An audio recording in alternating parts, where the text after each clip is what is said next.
한 6년 전에 제가 유명한 카페를 가본 적이 있습니다.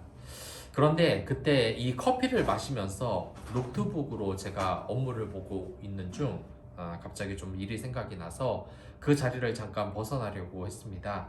저뿐만 아니라 여러분들도 이러한 과정을 한번 겪어보신 적이 있었을 겁니다. 이 자리에서 일을 보고 있는 도중에 화장실을 간다거나 아무튼 일이 있거나 저는 그때 노트북으로 작업을 하고 있었기 때문에 이 노트북을 다 챙기고 나중에 한참 후에 이 화장실을 이용하고 다시 제자리로 왔습니다.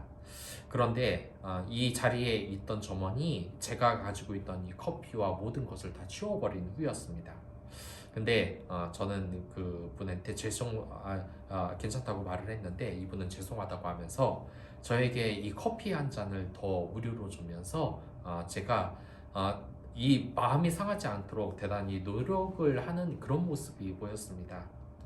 근데 나중에 알고 보니까 이러한 카페에서는 대부분 귀중품을 그냥 놔두고 간다는 것이었습니다.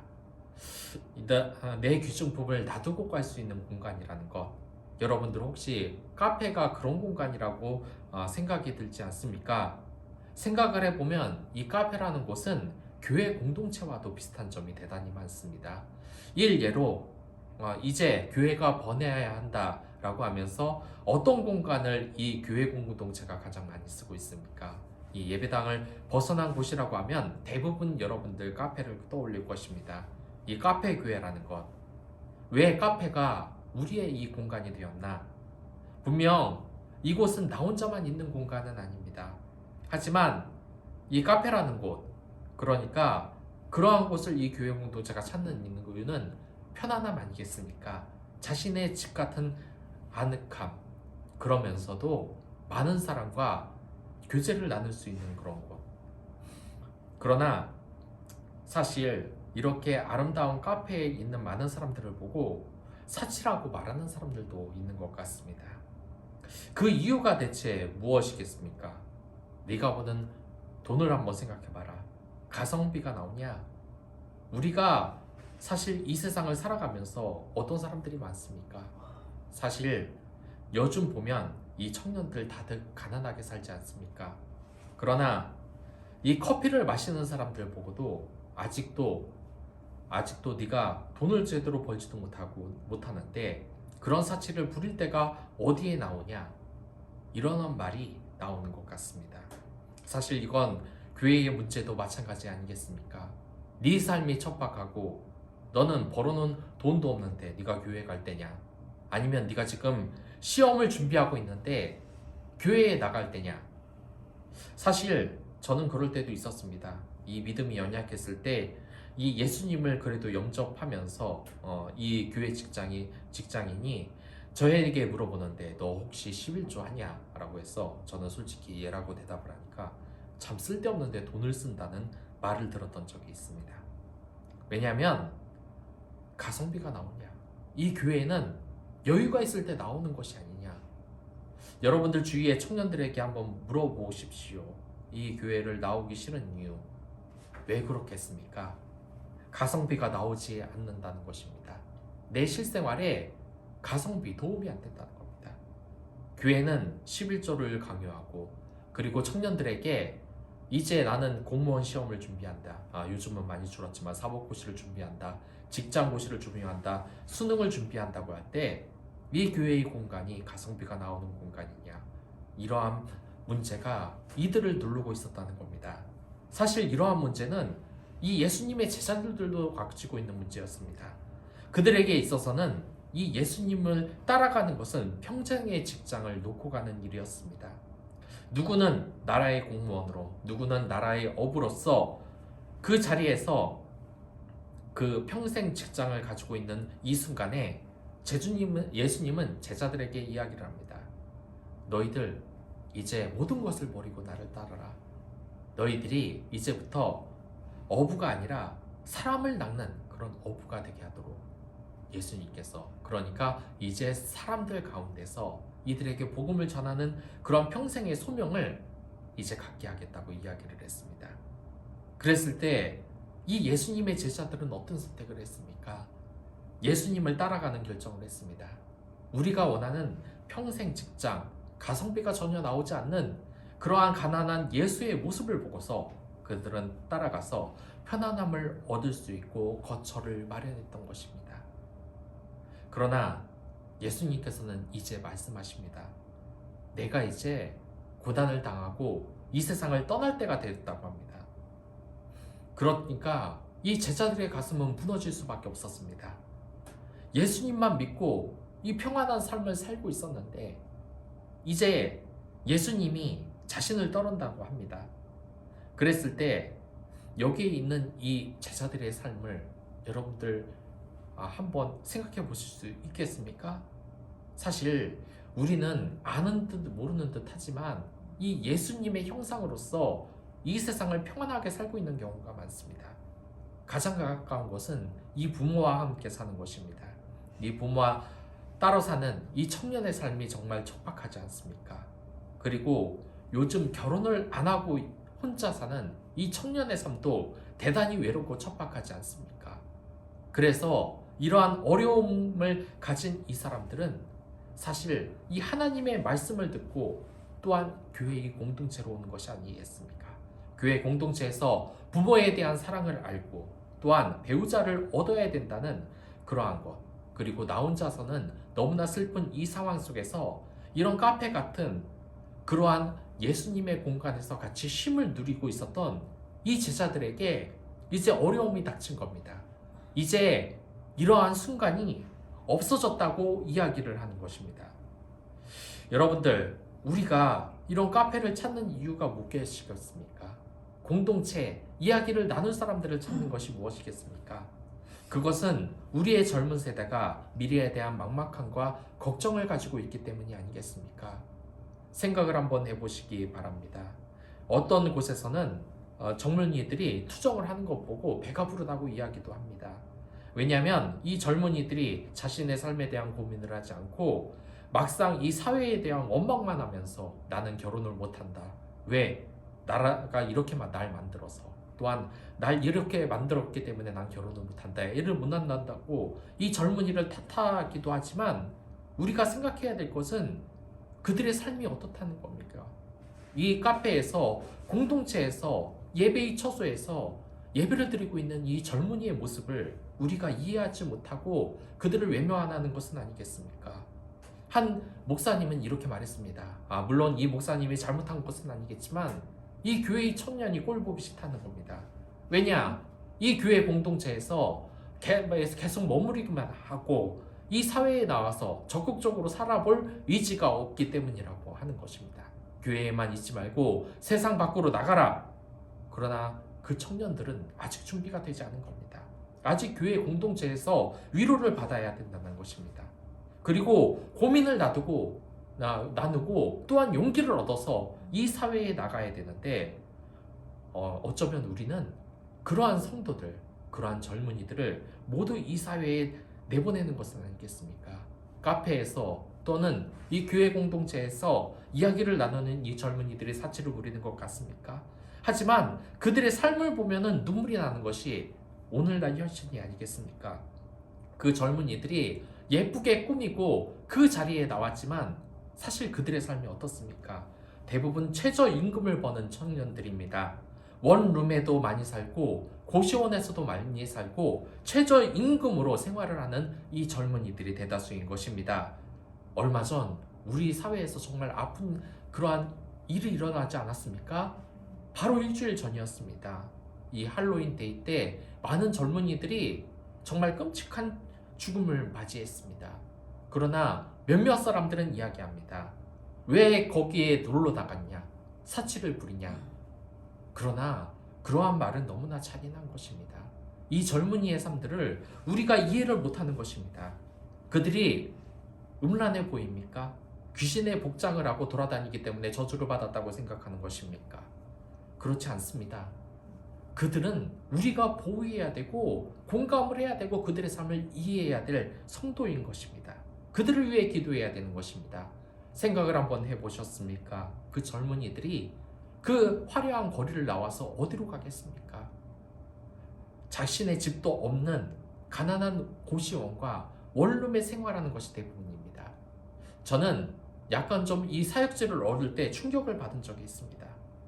이 사역지를 갔을 때 이 사역지의 이 외진 곳에 수원의 이 지역에 그 목사님에게 말을 했는데 너무나 허름한 지역이었던 겁니다. 그런데 이 목사님이 이러는 겁니다. 우리 교회에는 80% 이상이 청년이라고. 근데 저는 좀 충격을 먹었습니다. 왜냐? 그 지역이 워낙에 가난한 이 원룸촌이었는데 이러한 초라한 이곳에 청년이 살고 있었구나. 근데 제가 그 교회에서 사역은 일이 있어서 하지 못했지만 이 청년들이 교회의 공동체에서 위로를 받는 겁니다. 카페처럼 꾸며놓은 이 자리에서 예수님의 말씀을 나누며 은혜를 받는 것입니다. 사실 우리는 이러한 교회의 성도들을 편안한 분위기에 더 모셔야 되는데 이들이 교회의 현실에 더 가혹하고 또한 냉정한 한마디를 들으면 어떻게 가겠습니까? 교회에서 놀지 말고 얼른 사회에 나가서 이 세상의 빛을 발하라. 청년에게 너무 가혹한 것입니다. 그들에게는 이 교회, 카페 같은 교회가 필요한 것입니다. 예수님이 있는 이 공간이 점점 카페처럼 변화가는 것은 예수님의 이 본심이 또한 예수님의 그 성품 자체가 이 카페와 비슷한 점이 많기 때문은 아닌 것입니까? 아니겠습니까? 이 카페에 오면 모두 평등해 보입니다. 잘생긴 청년들과 예쁜 여자들 그리고 아름다운 사람들끼리 말하고 이야기를 나눈 것이 아니겠습니까? 저는 젊었을 때 당시 큰 충격을 받은 적이 있습니다. 이 대학을 다니는데 대학을 다니면은 청년이 누가 돈이 있겠습니까? 다들 하루하루 부모님께 용돈을 받거나 아니면 학비가 없어서 아르바이트를 하거나 다들 퍽퍽한 삶을 살고 있지 않겠습니까? 그리고 대부분 학생들은 이 서울에 살고 있지 않기 때문에 부모님에게 하숙비를 받아서 생활한다던가 멀리 떨어져서 생활을 합니다. 대부분 고시원이나 원룸촌에서 생활을 하는 것이 대부분이고 또한 자신의 집에서 멀리 두세 시간 통학을 하는 이 학생들이 대부분입니다. 그런데 제가 그곳에서 토스트를 사 먹었을 때 그 토스트를 파는 이 아주머니들은 거기 있는 학생들에게 늘 말을 합니다. 왕자님 뭐 드실까? 공주님 참 예쁘게 드시네. 그 말을 듣는 이 청년들의 얼굴이 어땠을 것 같습니까? 정말 환해집니다. 예뻐집니다. 우리가 정말 바라고 원하는 것은 이러한 공간 아니겠습니까? 그리고 사실 여러분이나 저나 아직 청년은 아니지만 우리 또한 위로의 공간이 필요하지 않습니까? 냉정하게 이 젊은이들에게 너는 세상을 모른다 이 퍽퍽한 세상 속에서 좀 더 고생을 해봐야 된다고 말하겠지만 여러분이나 저나 우리 교회의 공동체 사람들은 모두 예수님 앞에서 위로를 받을 때가 있어야 되지 않겠습니까? 저는 이 성도들에게 말할 수 있습니다. 만약 고통이 많다, 힘든 것이 많다, 그렇다면 교회의 공동체에서 위로를 받으라고, 교회의 공동체에서 여행을 한번 가보라고, 카페 교회에서 자신의 고민을 나누고 웃고 이야기해보라고 말입니다. 저는 이 나이가 10살이 되지 않았을 때 이 추석 때 집에서 시골집에서 밥을 먹고 있었습니다. 그때 할머니가 저에게 말했습니다. 넌 그렇게 공부를 못해서 앞으로 어떡하냐? 그러니까 제가 이 밥이 제대로 넘어갔겠습니까? 그 다음부터 다시는 시골에 가고 싶지 않았다는 겁니다. 근데 그때의 기억이 떠오르면서 제가 이 사역에서 잘못한 부분이 많다는 생각을 했습니다. 이 교회에서 위로가 필요한 이 젊은이에게 넌 언제 취직할래? 넌 언제 결혼할래? 너 그러고서 사람 구실하겠냐? 교회에 있는 청년들이 세상을 바꿔야지 왜 교회에서 맨날 놀고 앉아있냐? 이런 말을 제가 간접적으로 해서 상처를 준 것은 아닌지, 여기 있는 이 예수님의 곁에 있는 이 제자들을 보시기 바랍니다. 얼마나 편안합니까? 예수님은 결코 이 청년들에게, 이 제자들에게 어서 가서 이 세상에 나가서 빨리 사람 구실을 한번 하라고 이야기를 하지 않습니다. 그들에게 위로를 주고 있습니다. 여기에서 하나님은 이제 이 카페와 같은 이 예수님의 공간을 떠나서 이제 예수님이 없을 것이라고 하는데, 이 걱정하는 제자들 앞에서 예수님은 요한복음 14장 18절에 이렇게 이야기를 합니다. 내가 너희를 고아와 같이 내버려 두지 아니하고 너희에게로 오리라. 가시는 분이 이러면, 자, 한번 보시겠습니다. 이제 예수님께서는 십자가의 고난을 당하고 이제 제자의 곁을 떠난다고 이야기를 합니다. 그러나 여기에서 분명히 얘기를 합니다. 내가 너희를 고아와 같이 버려두지 아니하고 너희에게로 오히려 온다고 이야기를 하는 것입니다. 예수님이 무엇 때문에 떠났는지 아십니까? 그것은 가성비 때문에 떠났던 것입니다. 여러분들, 이게 무슨 말이냐면 예수님께서는 오히려 자신이 떠나는 것이 유익이라고 했습니다. 왜 그러냐? 이게 가성비가 맞지 않기 때문입니다. 예수님이 많은 사람을 만나고 싶고 많은 사람에게 은혜를 끼치고 싶었지만 자신의 이 삶이 한정적이고 가성비가 안 나온다는 것을 알고 있었습니다. 이게 무슨 말이냐? 우리가 예수님을 만나려고 하면 어떻게 하겠습니까? 예수님이 육체를 가지고 살아있었으면 어떻게 해야 되겠습니까? 일단 타임머신을 가지고 있어야 됩니다. 타임머신으로 2000년 이전으로 돌려서 이 예수님을 만나러 가야 되고, 더군다나 요즘 항공비도 비싼데 이 비행기 값을 치르면서 이 예루살렘으로 가야 되지 않겠습니까? 예수님이 이것을 알았다는 겁니다. 자신의 수명은 한정적이고 이 육체의 한계가 있기 때문에 바로 이 자리에 있는 당신을 만날 수 없다는 사실을 알고 있었다는 것입니다. 그래서 예수님은 어떤 방법을 선택하시냐? 이제 육체가 떠나가고 성령으로서 우리 자리에 임하게 된 것입니다. 우리가 이 평생에 가서 예수님을 한번 만날 수 없었는데 이제 예수님은 그 육체가 딴 곳으로 가서라도 모든 사람에게 임하는 이 성령으로 인하여서 우리가 이제 예수님께 위로를 받을 수 있다는 겁니다. 그러니까 예수님은 떠나는 것이지만 떠나지 않는 것이십니다. 예수님은 여러분의 곁에 없는 것 같지만 그렇지가 않다는 겁니다. 이 성령님을 통하여서 우리가 말씀과 기도로 얼마든지 만날 수 있는 분이 이 예수님이라는 겁니다. 이제 우리가 진짜 이 쉼터를 찾아야 될 때가 왔습니다. 우리 자체를 이제 카페로 만들어야 할 때가 왔습니다.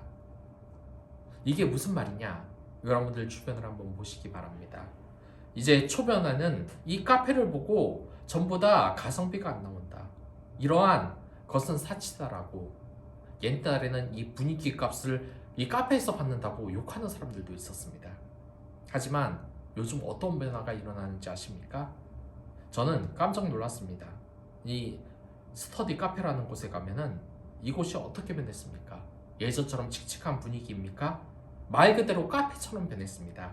이제 공부도 할 수 있고 인원도 할 수 있고, 또한 이 직장은 어떻게 변했는지 아십니까? 요즘은 카페 직장도 늘어나고 있습니다. 카페 교회뿐만 아니라 카페 직장이라고, 이 직장이 카페처럼 꾸며져 있는 겁니다. 그리고 그곳에서 코워킹 스테이션이라고, 이곳에서 노트북을 가져와서 일을 하는 사람들도 많이 늘어났습니다. 이 세상이 사람들이 무슨 고생을 많이 한 것처럼, 그리고 나는 열심히 일한다 라고 이야기를 하지만 이 방구석에서 처박혀서 혼자 일하는 것이 아니라 이제 카페같이 자기에게 안정감을 줄 수 있는 그런 가성비의 공간을 찾고 있다는 것입니다. 그것은 이 교회도 지금 피해가지 않고 있습니다. 이 세상 곳곳에서 카페 교회가 점점점 늘어나고 있는 것입니다. 그러나 우리가 알아야 하고 행해야 될 게 하나 있습니다. 이제 물리적인 이 카페뿐만 아니라 좀 더 업그레이드된 카페를 우리가 만들어야 된다는 겁니다. 가성비의 카페를 만들어야 된다는 것입니다. 그것을 위해서 교회의 공간을 카페처럼 꾸미는 것도 좋아하지만 이 세상 곳곳을 카페처럼 만드는 것이 필요하다는 것입니다. 예수님은 바로 그러한 카페의 업그레이드, 자신의 쉼을 주러 온 이 사람들에게 성령으로서 이 편안한 삶이 이 세상 곳곳에 다 있을 수 있도록 이제 제자들에게 그것을 하나하나 설명하면서 말하고 있는 것입니다. 여러분들, 이게 여러분들의 유명입니다. 저희의 사명이고 여러분들의 사명입니다. 이 세상을 쉼이 있는 카페의 공간으로 만들어야 된다는 것입니다. 이 세상에서 많은 사람들이 이 직장에서 상처받고 공부하다가 힘들어하면서 카페에서 공부를 하기 시작하고 카페에서 일을 하기 시작합니다. 우리가 이 세상을 그러한 공간으로 만들어야 된다는 겁니다. 겉만 카페 교회가 아니라 진짜 이 예수님이 우리에게 쉼을 줄 수 있는 그러한 공간으로 여러분들의 공간을 하나둘씩 만들어야 된다는 것입니다. 이제 우리의 신앙의 가성비를 올려야 될 때가 왔다는 것입니다. 정말 이 교회에 오는데 쓸데없이 11조 한다, 쓸데없이 낮잠 자는 시간에 이 교회에서 시간을 낭비한다는 것이 아니라 이 교회에서 이제 위로를 받고 상처가 치유되고 예수님을 만나고 그 평생 직장을 버렸던 이 제자들처럼 우리가 사회 곳곳에 예수님의 영향력이 나타날 수 있도록 이제 시작을 해야 된다는 것입니다. 이 주일 예배에서 여러분들 가성비를 올리기 위해서 여러분과 저 얼마나 많은 실수를 했습니까? 고등학교 3학년 때는 성적을 올린다는 이유로, 가성비가 안 나온다는 이유로 이제부터는 공부를 열심히 해서 그 다음부터 예수님께 예배를 드리겠다라고 하지 않았습니까? 왜냐? 이 공부할 시간에 예배를 드리는 건 가성비가 안 맞기 때문 아니었겠습니까? 그러나 그 삶이 어디 성공을 했습니까? 저를 한번 보시기 바랍니다. 이 예수님은 예배를 하는 것을 포기하고 공부하겠다고 해서 좋은 대학 갔는지 아십니까? 아주 안 좋은 대를 갔습니다. 자, 여러분들, 우리가 진짜 이 삶의 가성비를 올리기 위해서는 누구와 함께 해야 되겠습니까? 우리가 그 많은 돈을 들여서 카페에서 일을 하고 공부를 하는 것은 왜입니까? 공부의 가성비 때문이 아니겠습니까? 처음에는 사치로 여겨졌던 그 곳이 오히려 사람이 시끌벅적하며 수다를 떠는 그곳이 나에게 위로를 준다는 것을 알았기 때문이 아니겠습니까? 우리가 이제는 신앙의 가성비를 알아야 할 때가 왔습니다. 주일 예배를 더 이상 아까운 것으로 생각하지 마시기 바랍니다. 우리가 예수님께 위로를 받고 예수님의 공동체 사람들에게 위로를 받는 것이 얼마나 큰 힘이 됩니까? 그리고 이 가성비 때문에 이 세상 사람들은 착각을 하고 있습니다. 내가 가성비가 안 나오기 때문에 결혼을 포기한다. 내가 가성비가 안 나오기 때문에 아이를 못 낳는다. 내가 내 삶의 가성비가 안 나오기 때문에 저 직장은 취업을 못하겠다. 일을 못하겠다. 그러나 정말 가성비가 오르고 있습니까? 오른다면 왜 우리나라의 이 자살률이 OECD 국가 중 1위에서 내려오지 않고 있습니까? 이제 진정한 가성비를 여러분들이 찾아야 됩니다. 여러분들이 이 공간을 아름다운 카페로, 위로로 활짝 웃음 짓게 할 예수님이 여러분 곁에 있게 하기 위해서 곳곳을 예배처럼 만드시기 바랍니다. 여러분들이 힘든 일이 있다면 그 사람을 위해서 기도하고 예수님처럼 위로를 주시기 바랍니다. 그러면 그곳이 가성비의 카페처럼 바뀔 겁니다. 저는 정말 충격을 받은 이야기 중 하나가 바로 그것이었습니다. 저도 예전에 그랬는데, 그리스도인으로 밝힌다면 내가 손해를 보기 때문에 안 된다는 겁니다. 가성비가 안 나온다는 얘기입니다. 그러나 분명하게 이야기를 합니다. 여러분들이 그리스도인으로 밝히는 것이 가성비가 나옵니다.